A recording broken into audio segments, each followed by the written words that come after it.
xa chegou o final.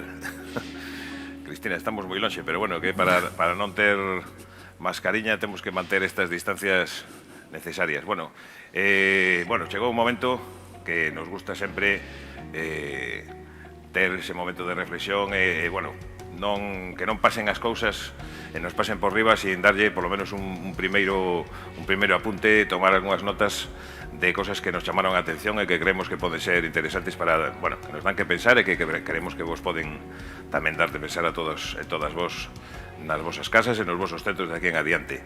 En primeiro lugar, gustábame facer unha reflexión sobre o que significou para nós esta modalidade, esta nova experiencia, porque é nova esta experiencia de encontros sin encontrarse, non? Encontros nos que non temos diante a toda a cantidad enorme de profes que estades agora ao outro lado da cámara, pero que, tiramos unhas cuantas conclusións que temos que traballar e falaremos estes días. Algúnas moi interesantes, porque este formato que resultou, que ten moito traballo detrás, hai moita xente que non se ve, ¿no? Que non se está vendo diante da pantalla, pero que realmente hai un montón de profesionais e de personas que están aquí traballando e que tiveron que facer unha composición de moitísimas cousas e hai xente aquí, en outros países, en outros lugares, todo combinado. Pero realmente miramos que houbo incluso a posibilidade de sentir que estábamos xuntos aínda desde a distancia, non? Con varias iniciativas, incluída esta do Twitter, non? E das redes sociais e ese intercambio que realmente nos fixo sentir moitas veces que esta frialdade ás veces que temos de falar, para unha cámara ou para poucas persoas que están organizando, ou mesmo desde as casas, non? Desde os lugares onde algunhas das persoas que nos acompañaron, que nos ofreceron ponencias espectaculares e fantásticas, estaban na súa casa, o mellor, aínda así a sensación foi moi de presencia física, non? Eu simplemente chamaría a atención, chamounos moito unha imaxe na que se facía unha compañera que facía referencia a posibilidade de conciliar, non? Que é algo que tamén anotamos, non? Como que estes formatos, teñen moitos inconvenientes, hai cousas que evidentemente botamos de menos, non? Pero tamén hai cousas que engaden valor, non? Entón, todo isto, para nós e para as bibliotecas e para os centros son cousas que tomamos nota e, comentaremos de aquí en adiante. A verdade é que Paco falaba ao principio desta mañá da lectura dunhas conclusións. Realmente, facer un resume así rápido de todo o que pasou aquí en estas 3 xornadas, as 2 tardes do 19 e 20, a mañá do 21, realmente é-nos moi difícil e menos facendo así, casi improvisando. O que fixemos entre 2 ou 3 compañeras do equipo foi apuntar algunhas cousas que sí, entre outras cousas porque estiveron moi presentes en varias das intervencións e que nos chamaron a atención. Por exemplo, nos dimos conta de que, afortunadamente, o lema, todo o que hai detrás do lema de xeografías lectoras na biblioteca escolar, este lema que desde a Consellería se propón para as bibliotecas escolares de Galicia neste curso que estamos encetando, aleteaba, non? Pairaba e voaba entre medias, entre liñas de moitas das intervencións, co cual nos dan moitas pistas tamén e temos que ilas a buscar. Nos gusta ver como se vindica o papel da biblioteca como mediadora de lectura, de creación e de aprendizaxes, non? Como a biblioteca tamén se recoñece como ese espazo de vida físico, simbólico, espazo de lectura, de creación, de expresión, de encontro, de colaboración e de aprendizaxe. E a pesares de todos os atrancos, como as bibliotecas escolares galegas están vendo a maneira de facerlle fronte á situación que estamos vivindo, seguir sendo ese espazo de encontro, como bichedes en moitas das experiencias que tuvedes ocasión e que teredes ocasión de ver de aquí en diante, non? A título personal, reivindico con Jen Mayuk a defensa da escola pública, da biblioteca escolar, como único espazo que garante o acceso á educación para toda a cidadanía, e sei ben que moitos dos que estamos aquí e dos que estades na casa compartides. Compartimos con Lucas Ramada a necesidade de educármonos na ficción digital para acompañar a ese alumnado, a esa porcentaxe altísima de alumnado que consume acotío, ficción digital, sen guía e sen orientación. Necesitamos formarnos nós, formar tamén as familias na medida do posible e acompañar aos nenos e as nenas en ese tipo de narrativas, non? A importancia da rede dos equipos, que aparece claramente vindicada por o estudo das bibliotecas escolares destes anos, para manter as bibliotecas como eixo de innovación. A necesidade de seguir mantendo eses equipos, seguir creándoos ali onde non os hai, dándolle estabilidade e dándolle forza. A recuperación da lectura en papel, pero tamén a necesidade de formarnos en lectura e en medios digitais, de formarnos nós e de formar o noso alumnado. A idea que Gemma e outros compañeiros, tamén outros relatores, puxeron en riba da mesa outra vez máis, de que a lectura é cousa de todos e non é cousa dos de linguas, de que todos e todas os que estamos implicados na educación, na docencia, das distintas áreas de aprendizaxe, temos algo que aportar nesa formación do alumnado en materia de lectura digital, de lectura no sentido amplo do que nos falou Gemma tamén, que hoxe vai moito máis alá da lectura en texto narrativo, texto poético, texto teatral, vai moito máis alá do que os textos en papel ou en digital, pero textos deste tipo. Está tamén a imaxen, están todos os produtos audiovisuais, etc. A imprescindible necesidade de colaborar con outros axentes que nos acaba de lembrar Javier Pérez Iglesias, as familias, os creadores máis próximos, os bibliotecarios máis próximos, etc. E crear comunidade mediante alianzas e redes. Iso é o que nos fará fortes. Para empezar, temos o que facer dentro do propio centro, crear o equipo e crear vínculos e crear comunidade co máis próximo, que é o profesorado, o alumnado e as familias, pero estendernos un pouquiño máis e todo eso nos fará máis forte.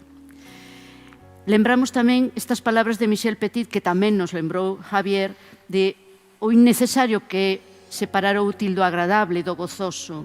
Decía unha compañera asistente no chat que esa é a esencia do bibliotecario máis do creativo, e nós coincidimos, non?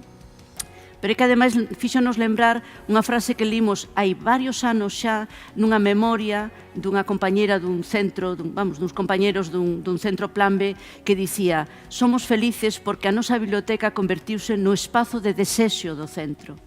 Que, por certo, é un dos lemas que foi quedando aí, bueno, collémolo, unha tras outra, decíamos, bueno, ese lema está aí a caer. Gustounos moito e reivindicamos tamén e pensamos que temos que dar unha pensada nos centros, nos equipos de biblioteca, a esas tres miradas das que nos falou Javier. A visión periférica, desde as profundidades e desde abaixo. E eu recalquei aquí desde abaixo e desde a humildade, que dixo el tamén. Desde a humildade. É certo que o estudio que nos presentaron onte, Inés Miret e Mónica Baró e Inés Dussel, fálanos de que as bibliotecas escolares galegas teñen un presente, sabemos que con moitas eivas, pero teñen un presente forte e fortalecido. Ben, pero desde a humildade queremos seguir traballando e vindicamos que sigamos traballando, pero tamén desde esa humildade, que fagamos e creemos vínculos cos que están en Galicia, cos que están fora de Galicia, pero tamén desde esa humildade e desde o traballo cotidiano. E despois queríamos, lembrar que non sei se comentaches ti agora, pero apareceu en distintos momentos que todo estará, os vídeos, as presentacións, o texto, por exemplo, de Javier, outros materiais que nos aportaron os distintos relatores, todo isto estará disponible, dádenos unha semana mínimo, porque os vídeos levan o seu tempo tamén, pero eu penso que nunha semana, estamos últimamente traballando así bastante rápido, unha semana, 15 días, estará todo disponible en Rede B. Xa sabedes que é o espacio aula virtual que temos disponible na página de Bibliotecas Escolares de Galicia, aberto a todo o profesorado. Queremos agradecer. Nos gustaría agradecer, en primeiro lugar, os asistentes. que enfrontaron tomaron, non, este reto que nos mandábamos con estes encontros tan extraños que nos tocou que nos tocou organizar con nós que somos novatos en isto deste tipo de formato, e que foi saindo gracias aos que despois comentaremos, pero gracias aos asistentes, porque realmente fomos moitos. É dicir, en un momento determinado había 860 personas aproximadamente inscritas e confirmadas e tal. O primeiro día prácticamente estaba todo o mundo, o segundo día onte me dixeron que había un pico moi alto, preto dos 800, non sabemos os datos de hoxe, pero en todo caso que podemos tamén sentirnos acompañados con eses números, non polos números, sino polas persoas que estades atrás da vosa pantalla. Pero que, ademais, soubemos e soubestes, sobre todo soubestes vos, humanizar este encontro tan frío para todos os que estamos aquí, porque por riba vai frío aquí, a través dos vosos comentarios, a través dos chats, de todo o que foi aparecendo no Twitter. Non sei se somos trending topic, pero desde logo, se poñemos Vega 2020, ides a ver que fío tan interesante foi sucedendo estes días, non? Bueno, pois iso tamén é de agradecer. Agradecer moitísimos relatores, por suposto as persoas expertas que nos acompañaron, que prácticamente, bueno, os que non eran de centros, prácticamente todos estiveron desde a súa casa ou desde o seu lugar de traballo, pero agradecerlle, por suposto, a súa disponibilidade, que en algúns casos, bueno, pois sabedes vos mesmos, non? Que cada vez temos todos menos tempos, non? E estamos todos un pouco fartos tamén das pantallas. Pero agradecer moitísimo tamén as experiencias, aos profesores e profesoras que nos acompañaron, que a meirande parte deles acordamos que viñeran, si podía ser aquí, e que ninguén nos dixo que non. Eso é, bueno, en fin, de quitarse o sombrillo. Agradecer a Secretaría Técnica, todo isto non sería posible sen unha Secretaría Técnica que nos axudase e sin un equipo técnico fantástico que nos permitiu sair á rede e estar con vos nestes días, non? Os compañeros de formación do profesorado, por razóns obvias, prácticamente este ano só tomemos aquí ao compañero Javier da Coruña. O resto dos compañeros nos estiveron seguindo tamén desde as súas espacios de traballo, pero non soamente as persoas que están máis vinculadas ao ámbito da biblioteca, a toda a rede de formación do profesorado, porque unha das cousas que quedou evidenciada tamén no estudio de bibliotecas escolares é a importancia da formación e de que esa formación que foi coordinada estes anos e nos dá pistas tamén de que esa coordinación temos que seguir tendo entre os programas da Consellería, neste caso do programa de bibliotecas escolares, e a rede de formación do profesorado para seguir traballando todos na mesma dirección. Esa é unha das claves do éxito que foi acadando este programa, pero tamén é unha clave para nos pensar e repensarnos o futuro. O equipo todo da Asesoría de Bibliotecas Escolares, que estuvemos aí dando todo. Isto empezou a adaptar aquel programa no confinamento. E aquel programa que tiñamos para marzo, que quedamos así chafados, nos fomos para casa e aos 15 días estábamos argallando outra cousa. O sea que, bueno, a Consellería tamén, eu penso que de ben nacidos ser agradecidos, que din os nosos santergos. Bueno, pois eu penso, apuntamos aquí, que a Consellería tamén lle temos que agradecer esta oportunidade. Aquí hai cartos públicos e hai tamén a vontade de seguir facilitando a formación do profesorado no ámbito das bibliotecas escolares.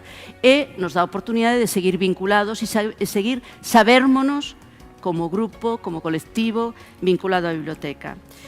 Nada máis, se nos esquece alguén, que espero que non, decídeme, apuntádemo. En todo caso, ánimos para enfrontar o resto que queda do curso. Vamos a por esas geografías lectoras, vamos a por ese alumnado que nos está agardando o luns nos centros. Grazas a todos e ata outra millorada. Nada que engadir.